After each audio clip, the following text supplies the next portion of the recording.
पुराने जमाने की बात है। एक राजा था। उसके 7 लड़के थे। 6 का विवाह हो गया था। 7वां अभी कुंवारा था। एक दिन वह महल में बैठा था कि उसे बड़े जोर की प्यास लगी थी। उसने इधर उधर देखा तो सामने से उसकी छोटी भाभी आती दिखाई दी। उसने कहा, भाभी मुझे एक गिलास पानी दे दो।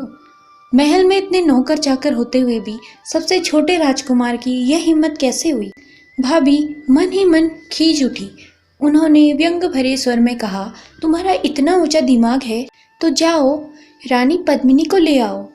राजकुमार ने यह सुना तो उसका पारा एकदम चढ़ गया और बोला, जब तक मैं रानी पद्मिनी को नहीं ले आऊंगा इस घर में अन्न जल ग्रहण नहीं करूंगा। बात छोटी थी लेकिन उसने उग्र रूप धारण कर लिया। रानी पद्मिनी काले कोसों दूर रहती थी। वहां पहुंचना आसान नहीं था। रास्ता बड़ा दूभर था। जंगल, पहाड़, नदी, नाले, समुद्र और न जाने क्या क्या रास्ते में पड़े थे। किंतु राजकुमार तो संकल्प कर चुका था और वह पत्थर लकीर के समान था। उसने तत्काल वजीर के लड़के को बुलाया और उसे सारी बात बताकर 2 घोड़े तैयार करवाने को कहा। वजीर के लड़के ने उसे बार बार समझाया कि रानी पद्मिनी तक पहुंचना बहुत मुश्किल है, पर राजकुमार अपनी हट पर अड़ा रहा। उसने कहा, चाहे कुछ भी हो जाए, बिना रानी पद्मिनी के मैं इस महल में पैर नहीं रखूंगा। 2 घोड़े तैयार किए गए। रास्ते में खाने पीने के लिए सामान की व्यवस्था की गई और राजकुमार तथा वजीर का लड़का रानी पद्मिनी की खोज में निकल पड़े। उन्होंने पता लगाया तो मालूम हुआ कि रानी पद्मिनी सिंघल द्वीप में रहती है, जहां पहुंचने के लिए सागर पार करना होता है। फिर रानी का महल चारों ओर से राक्षसों से घिरा है। उनकी किलेबंदी को तोड़कर महल में प्रवेश असंभव है। वजीर के लड़के ने राजकुमार को एक बार फिर समझाया कि वह अपनी प्रतिज्ञा तोड़ दे, अपनी जान को जोखिम में न डाले। किंतु राजकुमार ने कहा, तीर एक बार तरकस से छूट जाता है तो वापस नहीं आता। मैं तो अपने वचन को पूरा करके ही रहूंगा। वजीर का लड़का चुप रह गया और दोनों अपने अपने घोड़े पर सवार होकर रवाना हो गए। दोपहर को उन्होंने एक अमराई में डेरा डाला, खाना खाया, थोड़ी देर आराम किया, उसके बाद आगे बढ़ गए। चलते चलते दिन ढलने लगा। गोधूली की बेला आई। इसी समय उन्हें सामने एक बहुत बड़ा बाग दिखाई दिया। राजकुमार ने कहा, आज की रात इस बाग में बिताकर कल तड़के आगे चल पड़ेंगे। बाग का फाटक खुला था और वहां कोई चौकीदार नहीं था। वजीर के लड़के ने उधर निगाह डालकर कहा, मुझे तो यहाँ कोई खतरा दिखाई देता है। हम लोग यहाँ न रुककर आगे और कहीं रुकेंगे। राजकुमार हंस पड़ा और बोला, बड़े डरपोक हो तुम। यहाँ क्या खतरा हो सकता है? देखते नहीं कितना हरा भरा बाग है। वजीर के लड़के ने कहा, आप माने या न माने, मुझे तो लग रहा है कि यहाँ कोई भेद छिपा है। राजकुमार ने उसकी एक न सुनी और अपने घोड़े को फाटक के अंदर बढ़ा दिया। बेचारा वजीर का लड़का भी उसके पीछे पीछे बाग में घुस गया।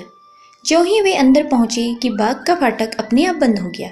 राजकुमार और वजीर के लड़के को काटो तो खून नहीं, ये क्या हो गया? वजीर के लड़के ने राजकुमार से कहा, मैंने आपसे कहा था न कि यहाँ ठहरना मुनासिब नहीं, पर आप नहीं माने। उसका नतीजा देख लिया।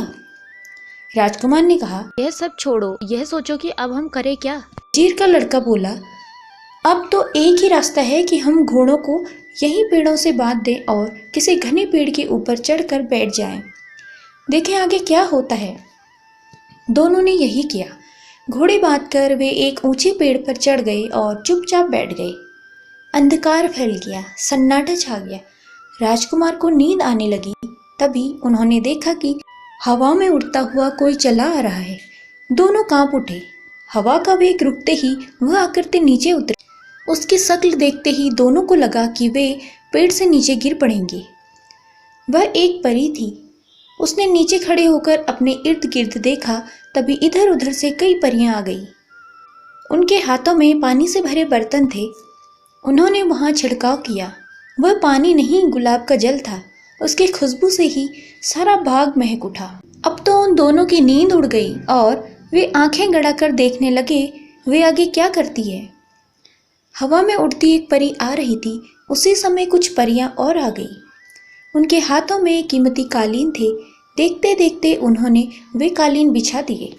फिर जाने क्या किया कि वह सारा मैदान रोशनी से जगमगा उठा। अब तो इन दोनों के प्राण मुंह में आ गए। उस रोशनी में कोई भी उन्हें देख सकता था। उस जगमगाहट में उन्हें दिया कि एक ओर से दूध जैसे फव्वारे चलने लगे। पेड़ों की हरियाली अब बड़ी ही मोहक लगने लगी। जब वे दोनों असमंजस में डूबे उस दृश्यावली को देख रहे थे, आसमान से कुछ परियां एक रत्न जड़ित सिंहासन लेकर उतरी और उन्होंने उस सिंहासन को एक बहुत ही कीमती कालीन पर रख दिया। सारी परियां मिलकर एक पंक्ति में खड़ी हो गई। राजकुमार ने अपनी आंखें मली, कहीं वह सपना तो नहीं देख रहा था। वजीर का लड़का बार बार अपने को धिक्कार रहा था कि उसने राजकुमार की बात क्यों मानी, पर अब क्या हो सकता था। आसमान में गड़गड़ाहट हुई। दोनों ने ऊपर को देखा तो एक उड़न खटोला आ रहा था। यह क्या? राजकुमार फुसफुसाया। वजीर के लड़के ने अपने होठों पर उंगली रखकर चुपचाप बैठे रहने को संकेत किया। उड़न खटोला धीरे धीरे नीचे उतरा और उनमें से सजी धजी एक परी बाहर आई। वह उन परियों की मुखिया थी। सारी परियों ने मिलकर उसका अभिवादन किया और बड़े भाव से सब सिंहासन पर आसीन करा दिया। थोड़ी देर खामोशी छाई रही। फिर मुखिया ने ताली बजाई। एक परी आगे बढ़कर उसके सामने खड़ी हो गई। मुखिया ने शालीनता से कहा, जाओ उसको लाओ। जो आज्ञा कहकर वह परी वहां से चल पड़ी और उसी ओर आने लगी जहां पेड़ पर राजकुमार और वजीर का लड़का बैठे थे। दोनों की जान सूख गई। वे अपने भाग्य में क्या लिखा कर आए थे कि ऐसे संकट में फंस गए। परी उसी पेड़ के नीचे आई और राजकुमार की ओर इशारा करके कहा, नीचे उतरो, हमारी राजकुमारी ने तुम्हें याद किया है। राजकुमार हिचकिचाया। उसके हिचकिचाहट देखकर परी ने कहा, उतर आओ, हमारी राजकुमारी आपकी राह देख रही है। कोई चारा नहीं था। राजकुमार नीचे उतरा और परी के साथ हो लिया। दोनों राजकुमारी के पास पहुंचे। राजकुमारी ने सरक कर सिंहासन पर जगह कर दी और कहा, आओ यहाँ बैठ जाओ। राजकुमार ने उसकी बात सुनी पर बैठने की हिम्मत न हुई। राजकुमारी ने थोड़ी देर चुप रहकर कहा, तुम कौन हो? राजकुमार ने धीरे से कहा, मैं राजगढ़ के राजा का बेटा हूँ। तो तुम राजकुमार हो? राजकुमारी ने मुस्कुराकर कहा। राजकुमार चुपचाप खड़ा रहा। राजकुमारी ने कहा, देखो, यहाँ से कोसों दूर हमारा राज्य है। मैं वहाँ की राजकुमारी हूँ। बहुत दिनों से इंतजार कर रही थी कि कोई राजकुमार यहाँ आए और आज तुम आ गए। इतना कहकर राजकुमारी राजकुमार की ओर एकटक देखने लगी। राजकुमार को लगा कि वह बेहोश होकर गिर पड़ेगा, पर उसने अपने आप को संभाला। राजकुमारी की मुस्कुराहट और चौड़ी हो गई। बड़े मधुर शब्दों में बोली, तुम्हें मुझसे विवाह करना होगा। राजकुमार पर मानो बिजली गिर गई हो। उसने कहा, यह नहीं हो सकता। क्यों? राजकुमारी ने थोड़ा कठोर होकर पूछा। राजकुमार ने कहा, इसलिए कि मैं रानी पद्मिनी की तलाश में निकला हूँ और मैंने प्रतिज्ञा की है कि जब तक वह नहीं मिल जाएगी मैं अपने महल का अन्न जल ग्रहण नहीं करूँगा। राजकुमारी ने बड़े तरल भाव से कहा, ओह, ये बात है। मैं नहीं चाहूँगी कि तुम अपनी प्रतिज्ञा को तोड़ो। प्रतिज्ञा बड़ी पवित्र होती है, उसे तोड़ना नहीं चाहिए। तुम अपनी प्रतिज्ञा पूरी करो, मैं उसमें तुम्हारी मदद करूँगी, पर एक शर्त पर। राजकुमारी पद्मिनी को लेकर तुम यहाँ आओगे और मेरे साथ शादी करके अपने राज्य को जाओगे। राजकुमार कहता है, इसमें मुझे क्या आपत्ति हो सकती है। राजकुमारी थोड़ी देर मौन रही, फिर बोली, तुम सिंगल द्वीप पहुँचोगे कैसे? राजकुमार, क्यों, वहाँ पहुँचने में क्या दिक्कत है? राजकुमारी हंसने लगी और हंसते हंसते कहा, तुम बड़े भोले हो। अरे, वहाँ पहुँचना हंसी खेल नहीं है। रास्ते में एक जादू की नगरी पड़ती है। सिंहल द्वीप का रास्ता वहीं से होकर जाता है। कोई भी तुम्हें अपने जादू में फंसा लेगा। राजकुमार हैरान होकर, तब क्या करेंगे? राजकुमारी बोली, तुम उसकी चिंता न करो। यह लो, मैं तुम्हें एक अंगूठी देती हूँ। तुम जब तक इसे अपनी उंगली में पहने रहोगे तुम पर किसी का जादू असर नहीं करेगा। इतना कहकर राजकुमारी ने एक अंगूठी उसकी ओर बढ़ा दी। राजकुमार, राजकुमारी, मैं तुम्हारा यह एहसान कभी नहीं भूलूंगा। राजकुमारी, इसमें एहसान की क्या बात है? इंसान को इंसान की मदद करनी चाहिए। तुम्हारी यात्रा सफल हो और तुम्हारी प्रतिज्ञा पूरी हो। राजकुमार ने उसका आभार मानते हुए सिर झुका दिया। रात बीतने वाली थी। राजकुमारी उठी और अपने उड़न खटोले पर बैठकर चली गई। परियों ने सारा सामान समेटा और वे भी अपनी अपनी दिशा को प्रस्थान कर गई। राजकुमारी से विदा होकर राजकुमार डगमगाते पैरों से पर खुश खुश वहां आया। वहां वजीर का लड़का बड़ी व्यग्रता से उसकी प्रतीक्षा कर रहा था। राजकुमार को सही सलामत लौट आया देखकर वजीर के लड़के की जान में जान आई। वह पेड़ से नीचे उतरा। राजकुमार ने उसे आप बीती सुनाकर कहा, देखो, कभी कभी बुराई में से भलाई निकल आती है। फिर दोनों ने अपने अपने घोड़े तैयार किए और उन पर सवार होकर चल पड़े। जैसे ही फाटक पर आए कि वह खुल गया, दोनों बाहर हो गए। राजकुमार ने चलते चलते कहा, यह तो पहला पड़ाव था, अभी तो न जाने कितने पड़ाव और आएंगे। वजीर का लड़का गंभीर होकर बोला, यहाँ से तो हम राजी से निकल आए, पर आगे हमें होशियार रहना चाहिए। वे लोग जादुई बाग से कुछ ही दूर गए होंगे कि आसमान में काले काले बादल घिर आए। खूब जोर की वर्षा होने लगी। वे एक घर में रुक गए। दोनों रात भर के जगे थे। राजकुमार लेट गया और गहरी नींद में सो गया, लेकिन वजीर के लड़के को नींद न आई।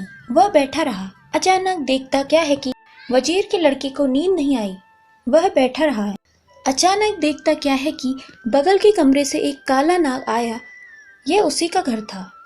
अपने घर में उन अजनबी आदमी को देखकर वह गुस्से से आग बबूला हो गया। वह बड़े जोर की फूंकार मारकर राजकुमार की ओर बढ़ा। राजकुमार तो बेखबर सो रहा था। वजीर के लड़के ने म्यान से तलवार निकालकर सांप पर वार किया और उसके 2 टुकड़े कर डाले। फिर तलवार से उसे एक कोने में पटक दिया। बाहर अब भी पानी बरस रहा था। वजीर का लड़का उठकर घर के दरवाजे पर आ खड़ा हुआ। थोड़ी देर बाहर का नजारा देखता रहा। सोचने लगा कि बैठे बिठाई राजकुमार ने यह क्या मुसीबत मोल ले ली। अच्छा होगा कि अब भी उसका मन बदल जाए और हम वापस लौट आए। पर वह राजकुमार को जानता था। वह बड़ी हठी था। जो सोच लेता था उसे पूरा करके रहता था और न जाने क्या क्या विचार उसके दिमाग में चक्कर लगाते रहे। पानी थम गया तो उसने राजकुमार को जगाया। राजकुमार उठ बैठा और बोला, बड़े जोर की नींद आ गई। अगर तुम जगाते नहीं तो मैं घंटों सोता रहता। तभी उसकी निगाह एक और पड़े नाग पर गई। वह चौंक कर खड़ा हो गया और विस्मित आवाज में बोला, ये क्या? वजीर के लड़के ने सारा हाल सुनाते हुए कहा, वह तो अच्छा हुआ कि मुझे नींद नहीं आई। अगर सो गया होता तो यह नाग हम दोनों को डस लेता और हमारा सफर यहीं खत्म हो गया होता। राजकुमार वजीर के लड़के के मुंह से सारी दास्तान सुनकर बोला, मित्र, जिसे भगवान बचाता है उसे कोई नहीं मार सकता।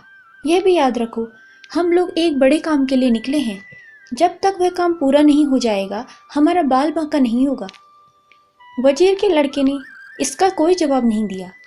दोनों ने सामान संभाला, घोड़ों पर जीन कसी और आगे बढ़ गए। चलते चलते एक तालाब आया। सूरज सिर पर आ गया था। आसमान एकदम साफ हो गया था। वहां वे रुक गए, भोजन किया, थोड़ी देर विश्राम किया, फिर आगे चल दिए। आगे एक बड़ा घना जंगल था। इतना घना कि हाथ नहीं सूझता था। उसमें जंगली जानवर निडर होकर घूमते थे। डाकू छिपे रहते थे। वहां से निकलना हंसी का खेल नहीं है। जब उन्हें यह जानकारी मिली तो वजीर के लड़के का दिल दहल उठा। उसने राजकुमार की तरफ देखा, पर राजकुमार तो जान हथेली पर लेकर निकला था। उसने कहा, अगर हम इन छोटी छोटी बातों से घबरा जाएंगे तो कैसे काम चलेगा? दोनों उस जंगल में घुस गए। जैसे बताया था उन्होंने वैसा जंगल पाया। अंधियारी रात का सा अंधकार फैला था। आगे आगे राजकुमार, पीछे वजीर का लड़का। जानवरों की नाना प्रकार की आवाजें आ रही थी। पक्षी कलरव कर रहे थे। वे लोग बड़ी सावधानी से आगे बढ़ रहे थे। अचानक उन्हें 2 चमकती आंखें दिखाई दी। राजकुमार ने अपने घोड़े को रोक लिया। खड़े होकर देखा तो सामने एक बाघ खड़ा था। क्षण भर में उन दोनों का खात्मा हो जाने वाला था, पर मौत सामने आ जाती है तो कायर भी शूर बन जाता है। वजीर के लड़के ने आओ न देखा ताव, घोड़े से कूड़ा और तलवार से उस पर बड़े जोर से वार किया। राजकुमार ने भी भाले से उस पर हमला किया। बाघ वहीं ढेर हो गया। अब तो दोनों और भी चौकन्ने हो गए थे। बहुत से जानवर उनके पास से गुजरे, पर वे उतने खूंखार नहीं थे। घोड़ों को देखकर रास्ते से हटते चले गए। वे लोग पल भर को भी नहीं रुके। उन्हें पता नहीं चल पा रहा था कि वे कितना जंगल पार कर चुके हैं। सूरज ने भी वहां हार मान ली थी। उन्हें डर था कहीं रात न हो जाए। रात में जंगली लोमड़ी भी शेर बन जाती है। जंगली सुअर, नील गाय, भैंसे, शेर, चीते इधर उधर घूमने लगते हैं। पर वहां तो दिन रात एक सा था, उजाले का कहीं नाम नहीं था। उन दोनों ने हिम्मत नहीं हारी। उनके हौसलों के सामने जंगल ने हार मान ली। जंगल समाप्त हुआ, खुला मैदान आ गया। दिन ढल गया था। मारे थकान के दोनों पस्त हो रहे थे। वजीर के लड़के ने कहा, अब हम यहीं कहीं कोई अच्छी सी जगह देखकर ठहर जाएं। हम लोगों की ताकत जवाब दे रही है और हमारे घोड़े भी पसीने से तरबतर हो रहे हैं। राजकुमार ने उसके प्रस्ताव को मान लिया। कुछ कदम आगे बढ़ने पर पेड़ों की एक झुरमुट में उन्होंने डेरा डाला। पास में कुआं था, उससे पानी लेकर स्नान किया, ताजा होकर खाना खाया। वजीर के लड़के ने कहा, मैं बहुत थक गया हूँ, आज की रात मैं खूब सोऊंगा, आप पहरा देना। राजकुमार बोला, ठीक है। दोनों अपने अपने बिस्तरों पर लेट गए, पर थके होने पर भी वजीर के लड़के की आंख नहीं लगी। वह चुपचाप बिस्तर पर पड़ा रहा है। राजकुमार थोड़ी देर चौकीदारी करके जैसे ही बिस्तर पर लेटा कि नींद ने उसे घेर लिया और वह सो गया। वजीर के लड़के ने यह देखा तो उसे बड़ा गुस्सा आया, पर वह क्या कर सकता था। राजकुमार राजा का बेटा था और वह चाकर था। राजकुमार की रक्षा करना उसका कर्तव्य था, इसी के लिए वह उसके साथ आया था। जैसे तैसे सवेरा हुआ। वजीर के लड़के ने राजकुमार को जगाया। आंखें मलते हुए राजकुमार उठा और दिन के उजाले को देखकर कहा, मैंने बहुत कोशिश की कि जागता रहूं, पर मैं इतना थक गया था कि न चाहते हुए भी मेरी पलकें भारी हो गई और न जाने मुझे नींद कब आ गई। वजीर के लड़के को उस पर अब क्रोध नहीं आया, दया आई और कहा, कोई बात नहीं। फिर राजकुमार का दिल रखने के लिए मुस्कुरा कर कहा, ईश्वर को धन्यवाद दो कि कोई घटना नहीं हुई। अनजानी जगह का आखिर क्या भरोसा कि कब क्या हो जाए। फिर वो तैयार होकर आगे बढ़ चले। चलते चलते काफी समय हो गया। आगे उन्हें एक नगर दिखाई दिया। उसे देखकर वजीर के लड़के का माथा ठनका।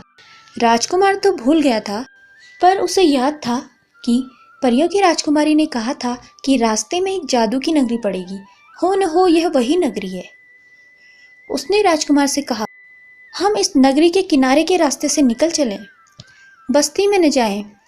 राजकुमार ने तुनक कर कहा, इतने दिनों से हम जंगलों और मैदानों में घूम रहे हैं, जैसे तैसे तो एक नगर आया है और तुम कहते हो इससे बचकर निकल चलो।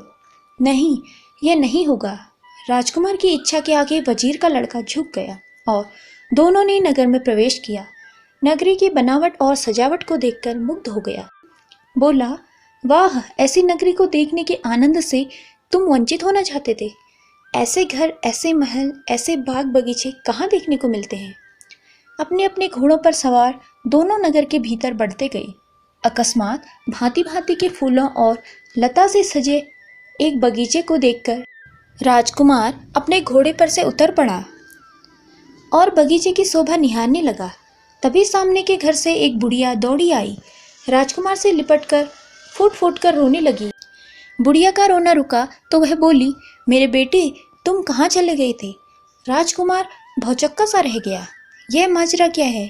उसने बुढ़िया को अपने बाहों से अपने को छुड़ाने की कोशिश की, पर बुढ़िया ने उसे इतना जकड़ रखा था कि वह अपने को छुड़ा नहीं पाया। बुढ़िया फिर बिलखने लगी। राजकुमार को उस पर दया आ गई। बोला, तुम चाहती क्या हो। सिसकते हुए बुढ़िया ने कहा, थोड़ी सी देर को मेरे घर के भीतर चलो। इतना कहकर उसने राजकुमार का हाथ पकड़ लिया। अपना पीछा छुड़ाने के लिए राजकुमार उसके घर जाने को तैयार हो गया। वजीर के बेटे ने मना किया, पर वह नहीं माना। उसने वजीर के लड़के से कहा, तुम यहीं रहो, मैं अभी आता हूँ। इतना कहकर वह बुढ़िया के साथ चल दिया। सामने के घर का दरवाजा खुला था। ज्यों ही वे अंदर घुसे कि दरवाजा बंद हो गया। वजीर के लड़के ने दरवाजे पर जाकर उसे खटखटाया, पर कोई नहीं बोला। उसने मन ही मन कहा, यह एक नई मुसीबत सिर पर आ गई, पर अब हो क्या सकता था। उसने बार बार दरवाजा खटखटाया, राजकुमार को पुकारा, लेकिन कोई नहीं बोला।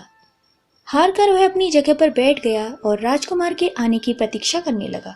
घंटों बीत गए, न दरवाजा खुला न राजकुमार आया। घर के भीतर जो हुआ वजीर का लड़का उसकी कल्पना भी नहीं कर सकता था। प्रिय पाठकों, कैसी लगी आपको यह कहानी? आगे क्या होगा कहानी में? आखिर उस बुढ़िया ने राजकुमार को क्यों बुलाया अपने पास?